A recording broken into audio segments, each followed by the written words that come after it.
안녕하세요 여러분, 세상돌아보기입니다. 오늘은 2025년 11월 2일이죠. 자, 이제 완연한 가을로 들어간 것 같습니다.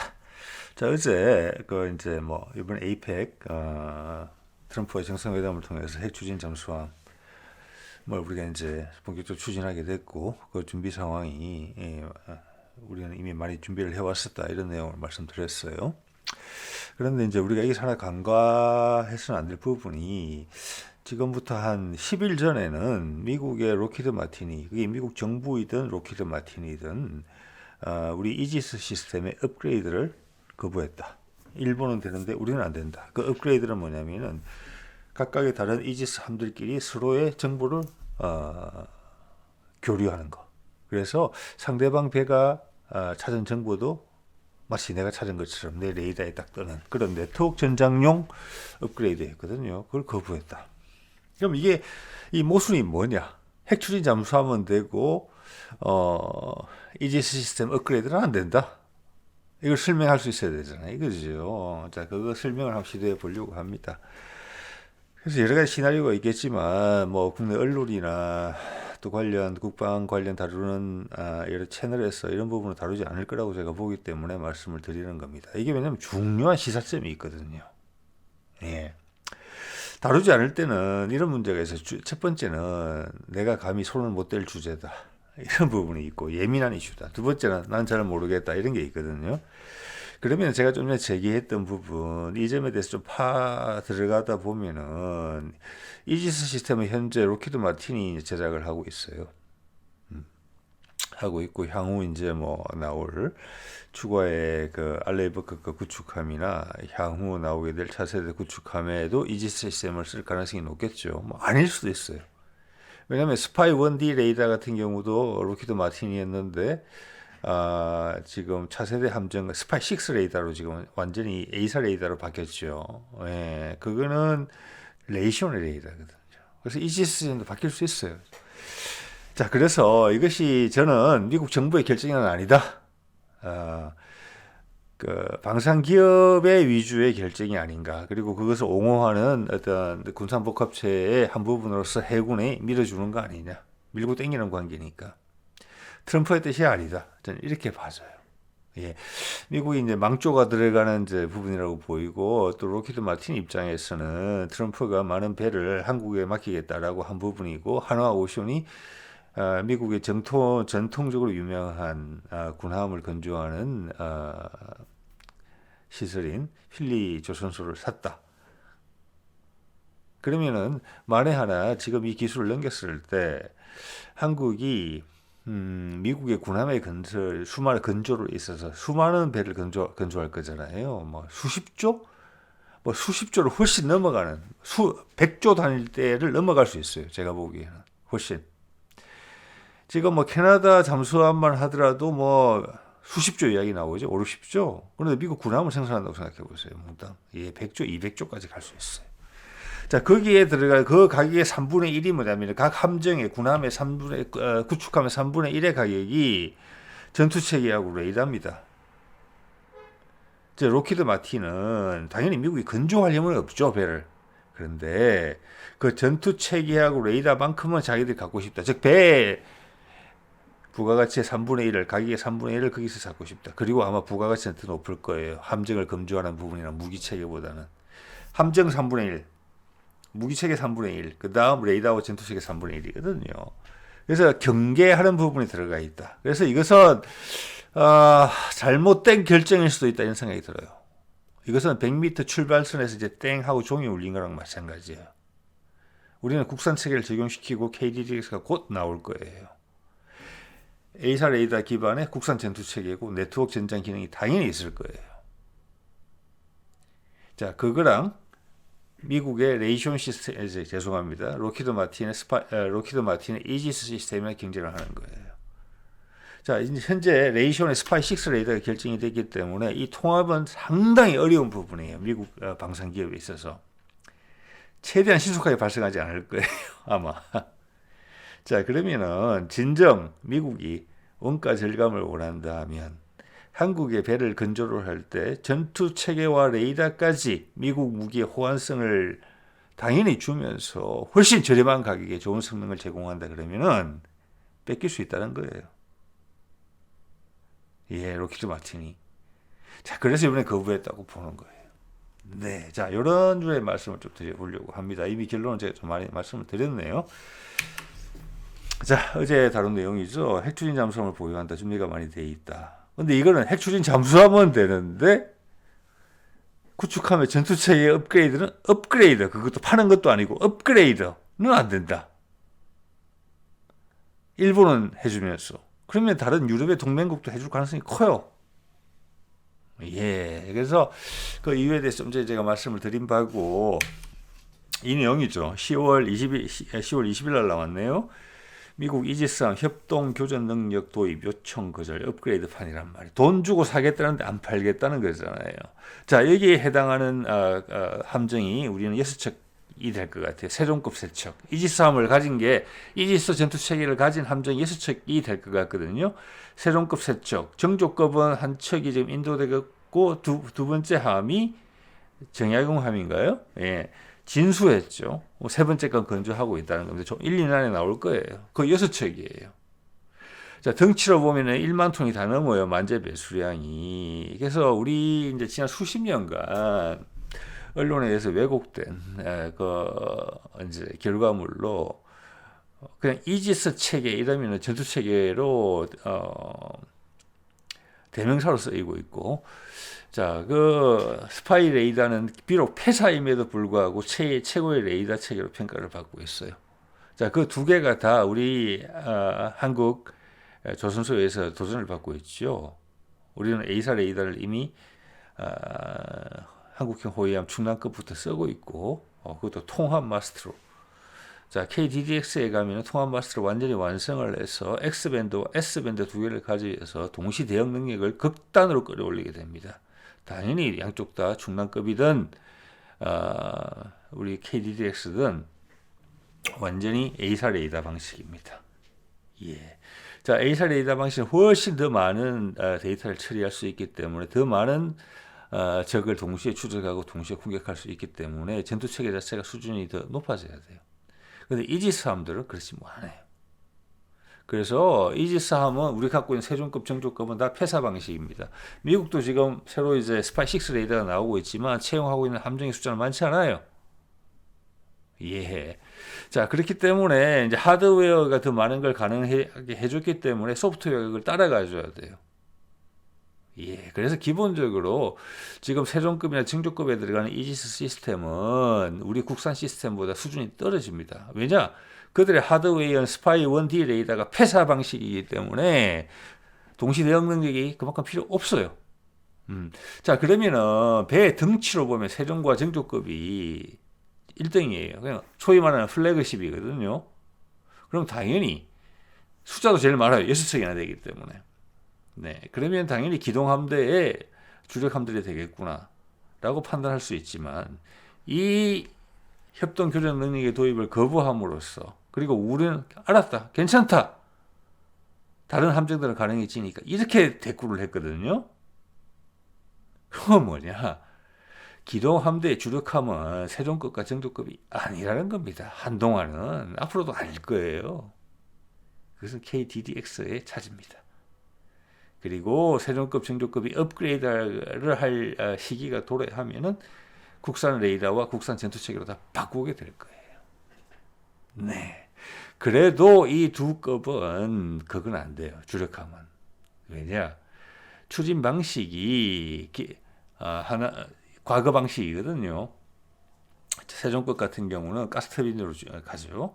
정조급 같은 경우는 15노드까지는 전기 추진이에요. 디젤 발전기로. 그 다음부터는 가스터빈이에요. 자, 이 말은 소리 스텔스라는 부분에서 완전 전기 구동이 될 KDDX보다 훨씬 못 미친다는 겁니다. 예. 그리고 향후 나오게 될 전기 기반의 무기 있죠. 왜 뭐 레이저 근접 방공 무기부터 해서 레일건 같은 거 전기를 엄청나게 많이 소모하는 그런 무기 체계들 거기에도 적절치가 않아요. 그래서 KDDX가 톤수는 떨어지지만 주력 함정 자리를 차지하게 될 것이고 궁극적으로는 그 시스템을 이양받게 될 것입니다. 전투체계하고 레이더를. 네.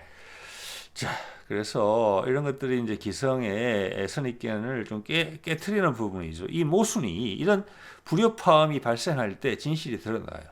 네. 자, 어제 제가 정치논평인가 그젠가 하여튼 올렸는데 그런 말 하더라고요. 제가 지금 이제 북한과의 대화가 트럼프가 실패한 이유에 대한 이제 제 의견을 이제 말씀을 드렸지요. 그래서 지금 트럼프는 강력히 원했고 우리도 이재명 정부는 거기에 부응하기 위해서 노력을 했지만 성사가 못된 부분이 있어요. 그래서 문재인이 등장할 수 있다. 이런 말씀을 드리고 왜냐 문재인은 검증이 됐다 북한하고의 관계에 있어서 그래서 거기에 대해서 이제 다른 의견을 가지신 분도 계신 것 같아요. 그것은 아마 이제 정치 논평 쪽보다는 국방 논평 쪽으로 제 채널에 들어오신 분들이 그런 의견을 내시는 것 같은데 그런 분들한테 이게 대해서 우리가 답변을 어떻게 하실지에 대해서 한번 여쭤보고 싶어요. 예. 이것은 2022년 5월 윤석열이 취임하자마자 바로 바이든이 왔을 때예요. 3박 4일의 일정으로 일반적으로 2박 3일 일정인데 3박 4일 일정이잖아요. 하루 더 했었죠. 그때 양산으로 아마 찾아가시려고 했을 것 같아요. 했던 것 같아요. 문재인하고 만나려고 했죠. 예, 그래서 윤석열 만나러 와가지고 문재인을 만나러 간다. 이게 도대체 뭐냐? 그때 한 이야기가 이거예요. 한반도 평화 프로세스를 지지한다. 즉 그것은 윤석열이 평화 프로세스를 지지하지 않을 것 같다. 핵무장, 그다음 내란 때 나왔던 북한에 대한 선제 공격. 네. 그거를 이미 미국 측은 알고 있었다는 겁니다. 이때는 바이든의 정신이 말짱할 때예요. 초기이기 때문에. 과거 문재인이 중재를 해서 북한과 미국 간에 종전선언을 유도했던 부분, 이미 트럼프 일기 때 했던 부분이죠. 그게 누가 한 일입니까? 문재인이 한 일이죠. 그걸 위해서 북한과 많은 이야기를 했을 거잖아요. 그때 쌓인 신뢰관계라는 겁니다. 김정은도 하려고 했잖아요. 트럼프가 힘에 밀려서 못했고 바이든도 간을 한참 할 것처럼 하다가 결국 돌아서서 우크라이나 전쟁으로 간 거잖아요. 그래서 이 신뢰관계를 말씀드리는 겁니다. 지금은 이재명보다 훨씬 신뢰관계가 많죠. 지금도 여건도 많이 바뀌었고 남쪽은 매우 역동적이잖아요. 지금 그 자체가 부담스러울 수 있어요. 북한은.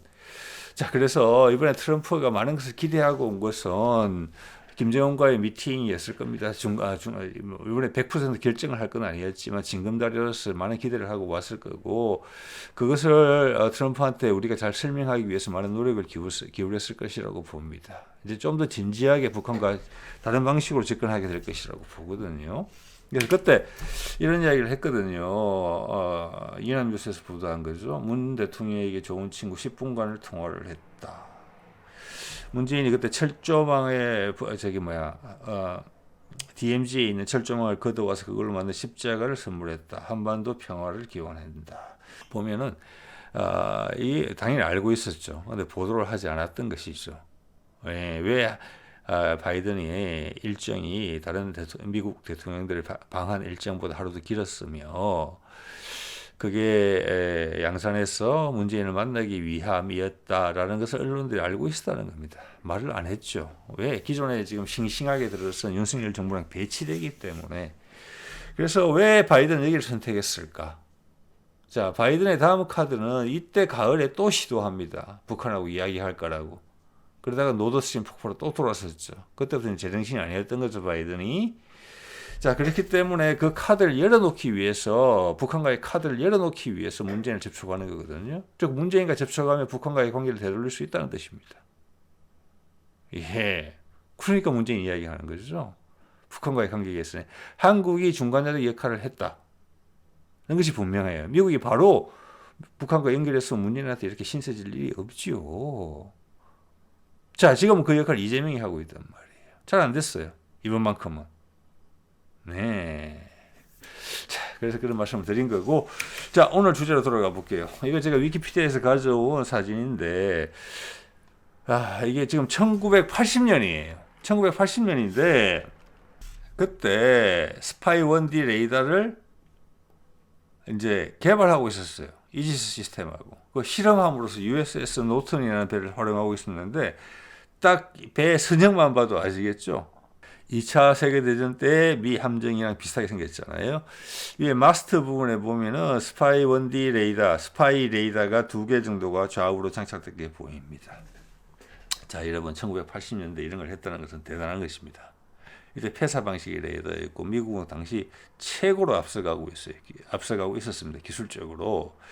여러분 지금 젊으신 분들은 모르실 수도 있는데 1980년 정도면 어떤 때냐 하면은 제가 기억하는 게 맞다면은 286 컴퓨터라고 IBM PC 퍼스널 컴퓨터라는 그게 브랜드 이름으로 나온 거거든요. PC 286 컴퓨터 16비트 컴퓨터인가 그럴 거예요 아마.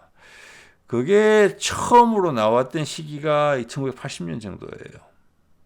그런데 저게 대함 미사일을 여러 발 동시에 탐지하고 그걸 추적해서 요격할 수 있는 기능을 갖췄다는 것은 대단한 컨셉이었어요, 당시.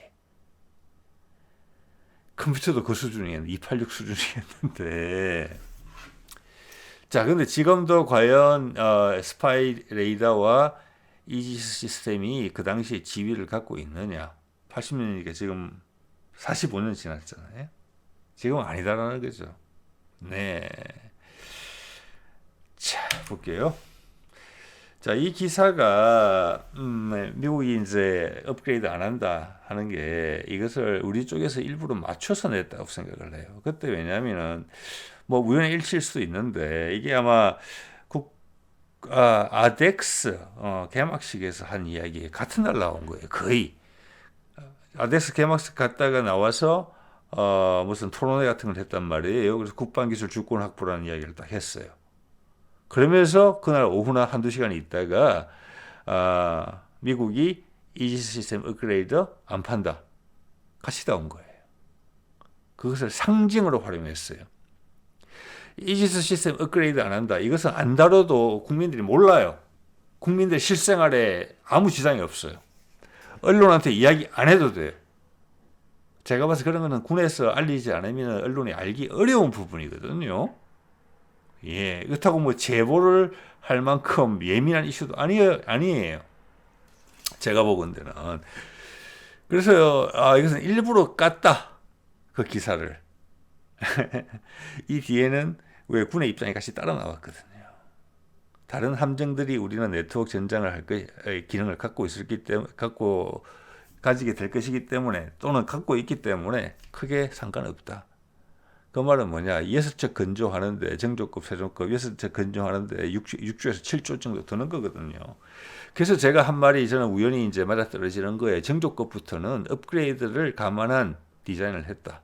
KVL에서 한국형 수직발사관 2를 넣을 걸 감안했다. 다른 부분도 개조가 됐을지 몰라요. 비용을 줄이기 위해서. 그들을 한번 성능 개량할 때 우리 거로 다 바꾸면 된다. 이 뜻이에요. 네. 자, 그래서 그렇게 활용된 측면이 있다. 예, 이런 생각이 들고, 저는 여기서 한번 또 궁금한 게 F-35 지금 윤석열이 계약한 추가로 도입하는 20대 분량, 이것도 잘라야 되거든요. 같은 이유로. 예, 보겠습니다. 정치로 예민할 수도 있거든요. 그것 또한 로켓 마틴이에요. 네. 윤석열 때 하는 행보를 보면은 그것을 계약을 하면서 KF-21의 초기 생산분을 줄이려고 했어요. 네. 그리고 국산 공대공 무장의 개발 같은 것을 적극적으로 지원하지 않았어요. 개발 단계상으로는 시간표상으로는 우리가 투자를 더 많이 해서 앞당겼어야 되는데. 그리고 하나 에어로스페이스가 윤석열 정부한테 대들듯이 여러 번 어긴 표현을 한 것을 제가 기억을 합니다. 왜 KF-21 엔진 국산화 지금 타이밍이 딱 좋고 지금 아니면 힘든데 왜 지원해 주지 않느냐, 빨리 결정해 주지 않느냐, 즉 정부 과제를 배정해 달라는 겁니다. 자, 그런 많은 것들이 이야기를 해주죠. 즉 윤석열 정부가 끈을 맺었던 것은 바이든 행정부 전체와 트럼프 행정부가 아니라 미국의 방산 기업들하고 연을 맺었다고 이렇게 보셔야 돼요. 자, 이지스 시스템의 잠깐 히스토리를 잠깐 찾아보면 이게 도움이 될 것 같아요. 위키피디아에서 제가 찾은 겁니다. 설명이 잘 돼 있죠.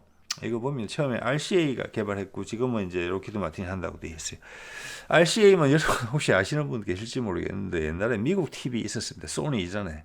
우리가 소니 TV 한국에 막 가져오고 그럴 때 그전 사람들은 아마 60년대, 70년대 미국 TV 가져온다 그랬으면 RCA TV 가져왔을 거예요. 우리말로 하자면 금성전자 같은 곳이었습니다. 예, 미국의 대표적인 전자기업이었죠. 이게 망했습니다. 1990년대 초나 어떻게 망한 것으로 기억이 나요. 자, 여기 이제 로키드 마틴이 신경 쓰는 부분이 나오거든요. 밑에 제가 주요 내용 정리를 했습니다. 여기 보면 이제 일본 해상자위대 쓰고 있고 뭐 미국 미 해군 당연하고요. 그다음 스페인 해군, 그다음 노르웨이 해군, 한국 해군, 그다음 호주 해군이 쓰고 있다는 건데 2022년 기준으로 110척, 앞으로 71척 추가 장착. 자, 이럴 예정인데 아까 말씀드린 것처럼 한국에 배를 맡긴다, 미국이. 그러면 한국에 건조만 맡길 수가 있어요. 건조만. 그리고 안고 핵심 부분은 자, 건조는 3분의 1이에요. 그 나머지 부분 무기 체계는 당연히 미국이 이제 수직 발사관을 넣어야 되니까 미국 거가 될 거예요. 무기도 미국 거가 될 거니까 그 3분의 1은 미국 거예요. 나머지 3분의 1 레이더와 전투체계. 요 3분의 1이 로키드 마틴은 자기 거다 내지는 레이시온 내 거다라는 생각할 수 있는데 한국은 지금 그것을 강력하게 국산화로 밀어붙이고 있는 예외적인 나라예요. 여기 보시면 일본도 국산게 없다는 뜻이고 보자. 여기 보면 호주도 국산게 없죠. 영국은 아마 자기 시스템 쓰는 건데 프랑스 자기 시스템이 있고 충분히 입질이 들어갈 수 있는 거죠. 예. 한국형 전투체계와 한국형 이지스 레이더 그리고 통합 마스터. 자, 그 정도 되려면 배 설계에서부터 들어가야 되거든요. 자, 배 설계 부분에서는 로키드 마틴도 많이 개입한다고 봅니다. 왜냐하면 자기들 레이더를 실어야 되기 때문에 그게 물론 그게 이제 레이션으로 바뀔 수도 있지만 자, 그래서 우리한테 배를 맡길 때 파일을 어느 만큼 우리가 따오느냐 이 부분에 있어서 로키드 마틴이 경쟁심을 느낀다는 거고 위기의식을 느낀다는 겁니다. 이 기술을 업그레이드 딱 해주면 그 한국의 시스템이 훨씬 좋아져서 값도 저렴할 테니까 미국이 그것까지 한국에서 사버릴지 모르겠다. 그것이 일본한테는 업그레이드를 해주되 한국한테 업그레이드를 안 해준다는 이유의 하나로서 큰 이유로 설명될 수 있겠죠. 근데 우리가 분명히 이야기를 했죠. 우리는 크게 신경 안 쓴다. 다른 함정들은 가지고 있으니까. 자신이 있다는 겁니다. 이게 재밌는 게임이에요. 이것이 그것을 말해주는 겁니다. 네. 자, 그래서 이 네트워크라는 게 어떤 의미냐. 자, 한번 볼게요. 이거 오늘 보니까 우리 그 425 사업인가?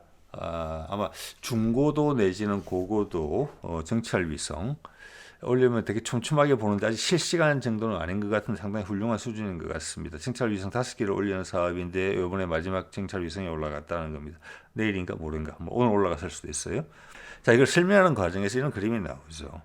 저걸 이렇게 빨리 이제 감지할 수 있다라는 것이고 빨리 감지해서 우리의 다른 자산들과 네트워크로 연결이 된다. 실시간으로 공유가 된다는 뜻이거든요. 그래서 가장 최적화된 상태로 상대방을 타격할 수 있다라는 거예요. 이게 네트워크 전장의 기본 틀이에요. 즉 이 말은 세종대왕급과 정조대왕급은 나 혼자라는 거예요. 내가 혼자 가서 딱 과거 방식이거든요. 주위에 여러 척의 배가 있더라도 서로 공유가 안 된다는 거예요. 예를 들어서 세종대왕급이 세 척이 뚝뚝뚝 그들의 적절한 탐지거리 안에 세 척이 동시에 있다. 그러면 네트워크 전장을 하게 되면은 서로의 데이터를 공유하게 되면은 그 세 척 모두가 즉 그 중에 한 척 어느 한 척이라도 세 척이 탐지한 내용들을 알고 있는 거예요. 그게 대응할 수 있는 거예요. 최적화해서 대응할 수 있고 불필요하게 뭐 2번, 3번 때릴 필요도 없는 거예요. 그게 이제 네트워크 전장의 개념이거든요. 그런데 그 세 배가 합동으로 못하고 독립적으로 개별적으로 하게 돼요. 각각 따로. 이것은 엄청나게 큰 차이라고 볼 수 있죠. 결국에는 시야는 한 척밖에 못 보는 거예요. 각각 결정을 해야 되기 때문에. 결정을 할 때 세 척의 상태가 같이 보여야 되거든요. 내 정보밖에 못 보면 나는 한 척이에요. 남들은 전화 와줘요. 전화해야 돼요. 좀 있으면 그쪽 레이더에 뜰 거야. 살펴봐. 천지 차이죠, 그게. 예. 자, 초단위 결정을 하고 있는 마당이라 AI가 개입해야 된다는 이야기가 나오는데 전화기를 들고 살펴봐. 그쪽에 뜰 거야. 거기 미사일 2발 발사해줘. 나는 A, 목표물 A 할게. 넌 B 해. 네가 맞다. 이렇게 하면 아니라는 거죠. 심지어 우리 워리어 플랫폼 국군 보병 단계에서도 향후 고글 같은 걸 통해 전시기를 통해서 보병 부대 앞으로 8명이 될 걸로 보입니다만은 그 정보를 서로 공유를 하는 거잖아요. 예. 그런데 자그마치 돈이 7조, 8조까지 들은 세종대왕 세척과 정조대왕 세척이 서로 정보 공유를, 실시간 정보 공유를 못한다는 거예요. 육군의 보병 단계에서도 하는 것을. 예. 그러면 그애들은 영어로 말하면 아웃라이어가 되는 거예요. 이제는 열외가 되는 거예요. 돈은 7조, 8조 썼는데 우리가 그걸 몰랐을까요? 알았지요.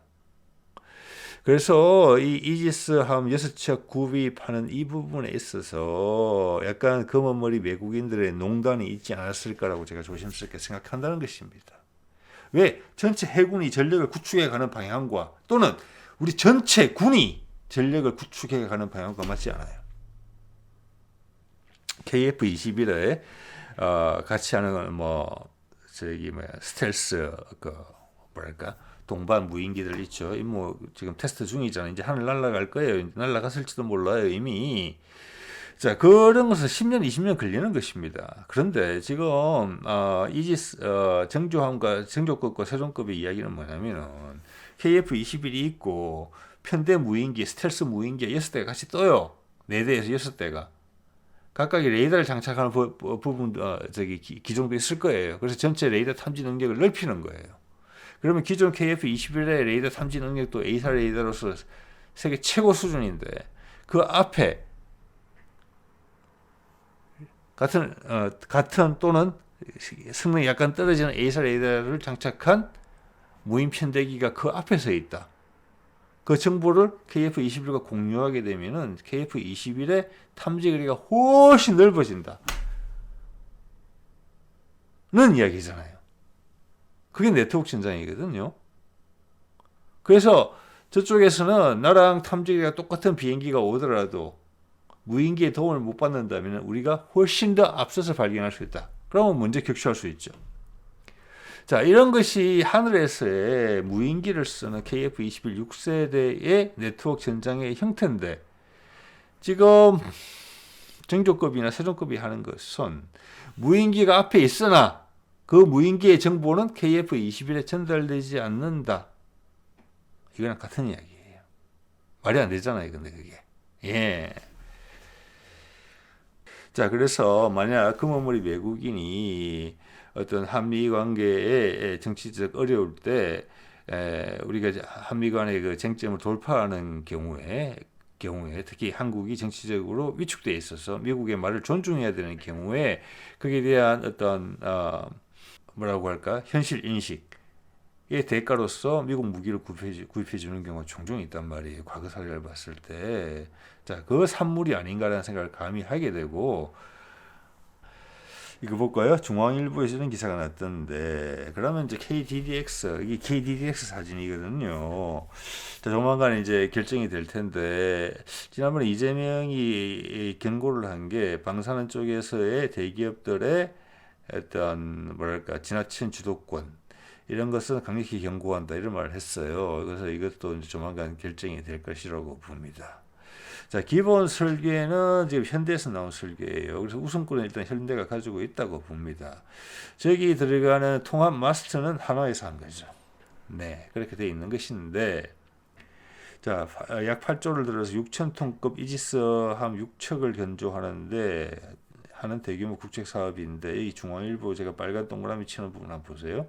선체와 이지스 전투 체계에 모두 국내 기술이 적용되는 첫 국산 구축함. 선체, 그 다음 전투체계라고 해야지 왜 이것을 이지스 전투체계라고 합니까? 이것은 되게 중요한 의도적 실수일 수도 있다고 봅니다. 이지스 전투 체계를 국내 기술 모두를 적용하는 이게 아니죠. 전투 체계가 국산화되는 거죠. 그래서 우리는 자신 있다라고 한다는 부분이 이 부분이고, 이 부분에서 거꾸로 이야기하면은 미국에 지금 이지스함이 알레이버크급이 수십 척이 있잖아요. 거기에 이번에 로키드 마틴이 업그레이드를 거부하면서 우리한테 알려준 중요한 사실은 알레이버크급의 대부분이 당연히 전부 다 이지스 체계를 갖고 있지만 그 대부분이 네트워크 역량이 없다라는 겁니다. 자, 이것은 이지스함 100, 네트워크가 안 되는 이지스함 100대가 네트워크가 되는 이지스함 몇 대랑 똑같은 역량을 발휘할 수 있겠습니까? 그렇죠. 절반일 수도 있고 절반 이하일 수도 있어요. 그 정도 차이가 나는 거예요. 그 돈으로 따지면 얼마입니까? 지금 미국에서 이지스함 하나 건조하는데 2조, 3조 들어요. 우리보다 두세 배 많이 들거든요. 그 중에 50대라고 칩시다. 50척이라고. 그러면 100조, 200조예요. 그게. 자, 그렇게 미국이 망가지는 것입니다.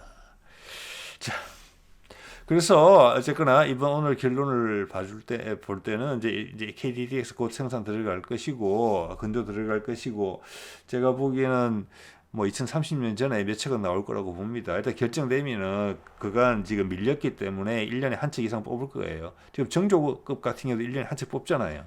이제 한 척 이상 뽑을 거라고 봅니다. 그럼 2030년에 대충 나올 것 같아요, 다. 자, 그래 되면 주력함의 위치는 완전히 바뀌는 거예요. 자, 이거 이제 국방과학연구소에 예전에 가져온 건데, 국산 전투체계 보실래요? 울산급 배치1의 전투체계 국산화됐죠. 장보고 3 배치1의 전투체계도 국산화됐죠. 자, 울산급 배치3 이게 중량급이죠. 전투체계 됐죠. 즉, 이 말은 이번에 KDDX가 있다면 KDDX급 전투체계 된다. 장보고 3 배치1이 전투체계 국산화됐으니까 배치2도 전투체계 국산화 당연히 되겠죠. 배치3 핵추진도 되겠죠. 즉 이제는 모든 함정이, 해군 함정이 다 국산 전투체계를 가진다는 뜻입니다. 거기에 정조급과 세종급 외톨이에요. 업그레이드만 기다리는 형국이에요. 네.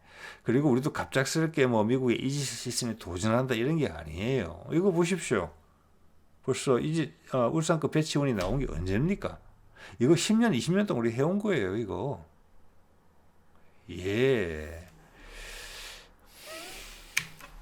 자, 네트워크 전장 또는 모자이크 전장이, 네트워크 전장을 한 발 더 디디면 모자이크 전장이 되거든요. 그 사례를 한번 보여드릴게요. 이거 보십시오. 2020년 8월에 올린 동영상인데, 자, 이거 차륜형 장갑차에다가 포탑을 넣어서 대공포로 개발한 거거든요. 아실 겁니다. 이거 600대 정도 만들 거예요. 수량이 되게 많은 것이고, 일반 보병 사단에 다 들어가요. 지상용도 겸하고 있죠, 이게. 자, 이거에 레이더가 없다? 대공무기인데, EOIR 정도 있어요. EOIR. 자, 그래서 사거리가 짧죠. 자, 내 사거리 훨씬 이전부터 사실은 저게 다가오는 것을 알아야 되는 거잖아요. 그래서 EOIR은 아주 근접했을 때, 그리고 네트워크 전장의 시스템이 무너졌을 때 쓰는 거예요. 그러면 레이더가 상당히 비싼 품목이거든요. 센서가 무기 체계에 있어서. 자, 그러면은 상당히 먼 거리에 있는 초기 단계의 탐지는 어떻게 하냐? 그것은 국지방공 레이더가 한다. 그 정보가 네트워크로 다 나한테 온다. 실시간으로. 나는 단말기다. 그런 측면에서는. 내가 레이더를 가질 필요가 없다. 자, 국지방공 레이더는 4단급까지 지금 있거든요. 군단급 있고 4단급. 네. 그리고 다른 레이더도 또 있어요. 하드웨어는 무인기가 또 있죠. 거기다가 인공위성이 있고 2030년 무렵 가면은 초저궤도 인공위성이 있을 때는 실시간을 보장할 거예요. 그게 다 도움을 받는 거예요. 여러 겹으로. 그 중에서 하나가 딱 부서져도 상관없어요. 다른 데서 와요. 이것이 네트워크 전장을 고도화한 모자이크 전장이라는 것이고, 모자이크 전장이 되기 위해서는 중후장대형 고급 무기로 하는 게 아니에요. 저렴한 무기를 다양하게 여러 층으로 배치하면서 최고로 효율적으로 쓰는 거예요. 그래서 무인 자산이 극대화돼서 사용되게 되어 있습니다. 예. 그래서 K9 자주포 같은 게 무인화가 일단 우선시 되는 거잖아요. 그죠?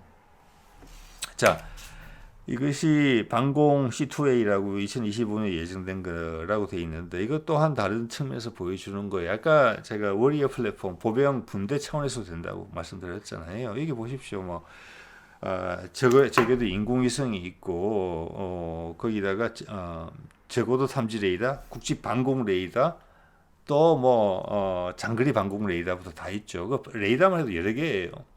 그리고 지난번에 한번 소개를 드렸지만, 우리가 지금, LSM 같은 경우는 지상에서 4개에서 5개 포대, 천궁 같은 거 포대수가 훨씬 많죠. 수십 개 되죠. 예. 천궁 최신형은 이렇게 레이더가 이렇게 개발되고 있잖아요.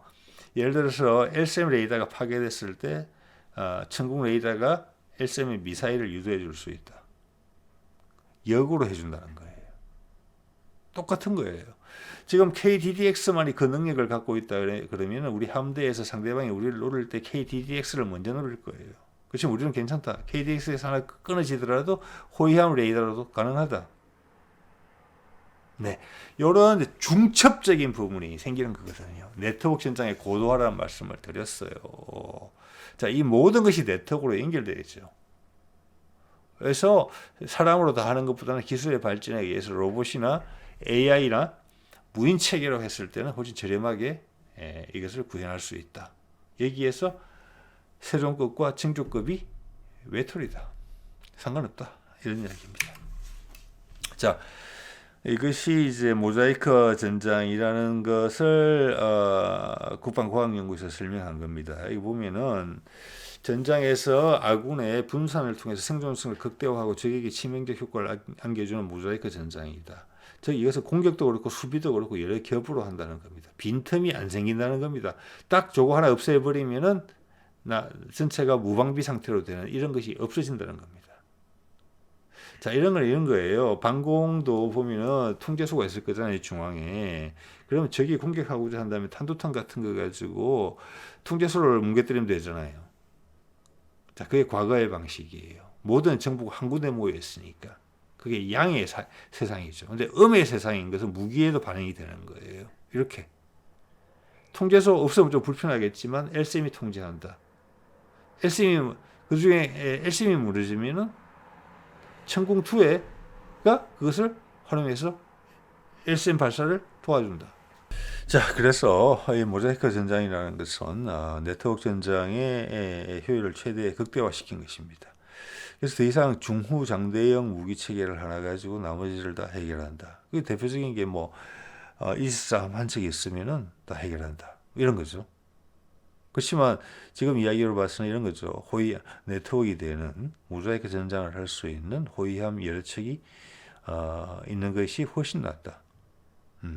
거기다가 저 위에 공중 무인 자산부터 또 뭐 그 조기 경보기, 초계기 저 위에는 이제 인공위성까지 포함이 되는 거죠. 그런 부분들을 좀 옮겨가고 있다. 각각의 무기 체계의 가격은 쌓여야 된다, 당연히. 거기다가 이제 무인화 당연히 필요한 부분이고 자율화, 지능화, 군집화. 군집화는 숫자가 많다는 뜻이야 되잖아요. 그러려면 쌓여야 된다는 거예요. 무인화가 돼야 되죠. 사람을 희생시킬 수 없는 부분에 과감히 투입할 수 있는 무인 세력. 그리고 그들의 효율을 최대한 활용하기 위해서는 AI죠.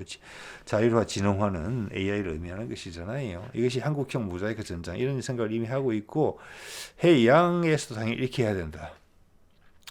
자, 그래서 거기에 그런 계획을 10년, 20년 이전부터 계획해 왔던 것인데 거기서 정조급, 세종급이 외톨이가 됐다는 것은 이상하다. 출발부터가. 결국 이렇게 로키드 마틴이 터는데 예, 이런 부분들에 있어서 금어물이 외국인들의 존재를 제가 한번 생각한다는 것이고요. 또 해양 환경에서 이걸 적나라하게 보여줄 수 있는 게 이게 있습니다. 저게 잠수함을 찾는 부분에 있어서 숨어있는 잠수함 정말 찾기 어려울 것 같거든요. 움직이는 잠수함은 찾기 쉽지만 예를 들어서 디젤 잠수함 같은 거 우리나라 디젤 잠수함도 그렇잖아요. 잠복이잖아요. 매복이고 딱 저게 소나에 잘 안 걸리는 부분에 매복해 있거든요. 그럼 주위에 북한이나 일본이나 중국의 잠수함도 그럴 거란 말이에요. 자, 그리고 또 수온층에 따라서 달라요. 수온층이 다르면 음파가 전진을 못하는 경우도 많단 말이에요. 그래서 함정이 여러 개의 소나를 달고 가는 겁니다. 선수 소나가 있고 또 수심을 변침을 하면서 그러니까 그 온도 대별로 찾는 소나가 있고 배에 소음이 전달되지 않는 저 뒤에서 장거리에서 장거리에서 저주파로 오는 거, 즉 베이스로 오는 걸 찾는 그 예인 소나가 있단 말이에요. 우리 호위함부터는 대부분 그 세 개 다 가지고 있습니다. 그런데 그것을 나 혼자만 하는 게 아니고 그 해역에서 여러 척의 배가 꺾는 겁니다. 바다를 저인망식으로. 그러면서 그 정보를 공유를 해요. 자, 우리 국산 함정 구축함의 무기 체계가 그 정보를 다른 함정이나 공유하는 것처럼 구축함 또 호위함 바다 속도 그렇게 한다는 겁니다. 바다 속도 잠수함을 찾을 때도 내 혼자 헤매고 다니는 거하고 여럿이 같이 찾는 건 얼마나 큰 차이가 있겠습니까? 그 효율성이라는 측면에서 아마 필요한 배의 숫자를 2분의 1, 3분의 1로 줄일 수 있을 거예요. 그러면서 상대방 더 명확히 찾을 수 있을 거예요. 입체적으로 하거든요. 나는 여기서 기다리고 있고 나는 여기서 찾는 거예요. 상대방이 궁지에 몰려서 도망을 간다? 그러면 다른 수단으로 대기하고 있던 호위함이나 구축함이 찾는다. 예, 이런 것은 주변 해역에서 특히 상대방의 디젤 잠수함을 찾는 데 있어서 엄청나게 중요하다고 봅니다. 이런 것이 네트워크 전장이거든요. 네. 자, 오늘 이 정도 말씀드리겠습니다.